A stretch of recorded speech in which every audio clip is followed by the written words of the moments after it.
If you were to analyze every written conversation of yours over the past few months, let's start with March 15th, the Ides of March. If you were to check for the sentiment or the tone of your writing, which column would it fall into? The sunny, positive column or the stressed out and dour column? Me, definitely the latter. From the pandemic to the economy, running a business, in these times of these difficult conversations about race, inclusion, how are we going to stay in business? These events impacted me personally and certainly bled into my professional communications. And I'm sure the same happened to you. With social distancing, yes, Zoom calls have increased, but so has the use of emails.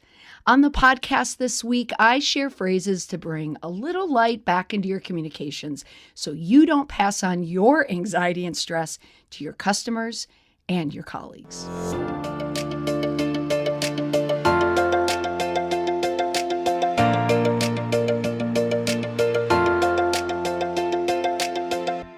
If you're like me and your writing nowadays still seems like it's in the season of gloom, you're not alone. In the months after the initial pandemic outbreak, the digital writing tool Grammarly saw a 75% drop in the percent of people in the U.S. writing with an optimistic tone. But the data also indicated a nearly 70% rise in the percent of people in the U.S. using a more informative tone, indicating that many of us were instructing one another and sharing our knowledge. Now, that stat changed my outlook because I was feeling like my writing was certainly a little gloomier in tone than usual, but I also recognize that I've been doing a lot of explaining and educating over these past few months. So for many of you, you've likely noticed a shadow form over your usual sunny self after you've taken hit after hit. And as we all navigate uncertainty, let's face it, there's a lot of stress and it's going to show up in our writing. I don't know if you're like me, but it seems as if every day presents a new challenge, and to meet them, you've got to write about them. But too much of a negative tone in your writing when your words convey how you feel about a subject, well, it can cause problems. For one, it's affecting people's impression of you. Are you the Karen of corporate emails? And for all the Karens out there, I'm so sorry to say that, but now it's been appropriated and a Karen is considered like the nudgy customer. And I'm saying this as a Molly. The Molly was a popular drug, so when people would take Molly, so I get it. I survived a Karens of the world, so I know you can as well. 2, are you increasing a customer's stress and testing their patience by inserting your problems while trying to solve their problems? And lastly, as many of us know, a negative email to a customer can easily find its way onto social media. Never forget, just because you write in a certain way doesn't mean it's received the same way.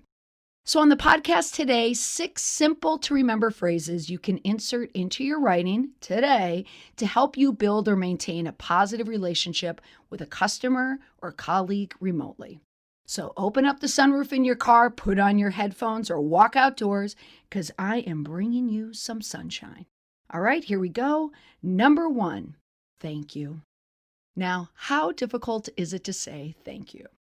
I know, sometimes it's tough to some people, but writing it is painless. I've noticed that I've added the phrase to almost every conversation lately at one point or another. Thanks so much has been my spin on the thank you.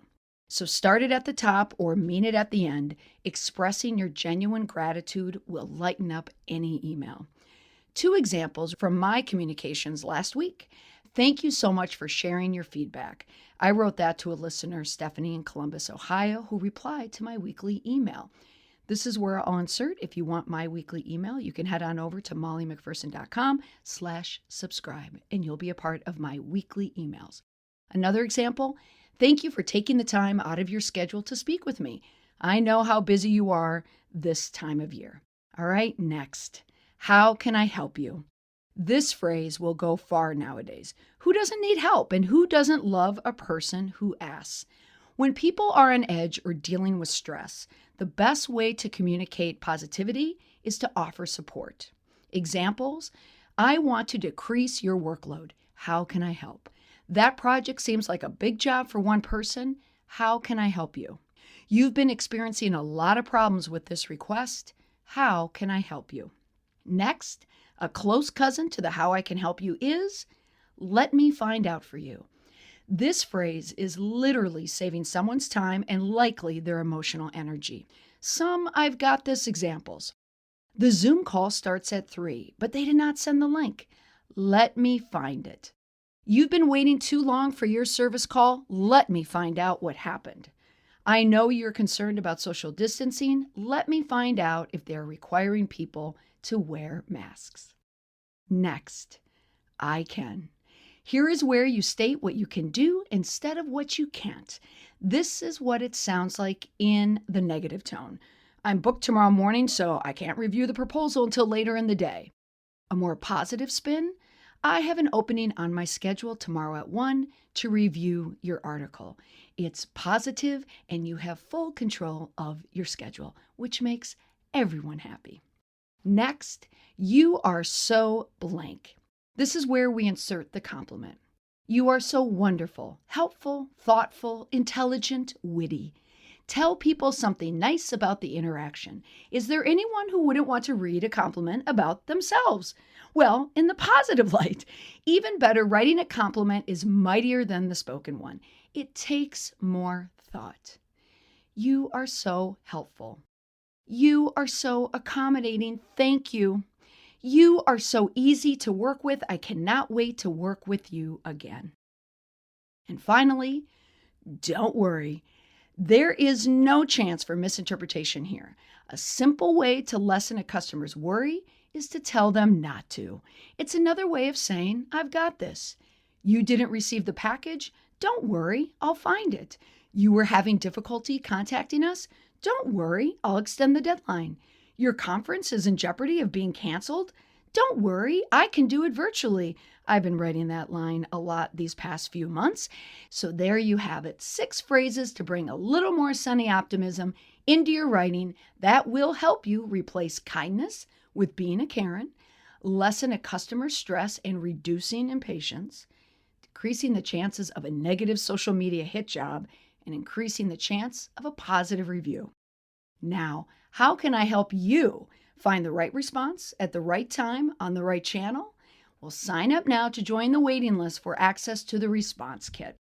The purpose of the Response Kit is to offer resources to help communicators and people who communicate for a business to help craft and deliver the right message via social media statement or video at the right time, when to release a statement, and on the right channel. So Response Kit offers plenty of social media how-tos for how to handle a response. So head on over to responsekit.com to join our wait list, and we will email you when we are ready to launch. It's coming soon, folks. Thank you for listening to this week's edition of the podcast.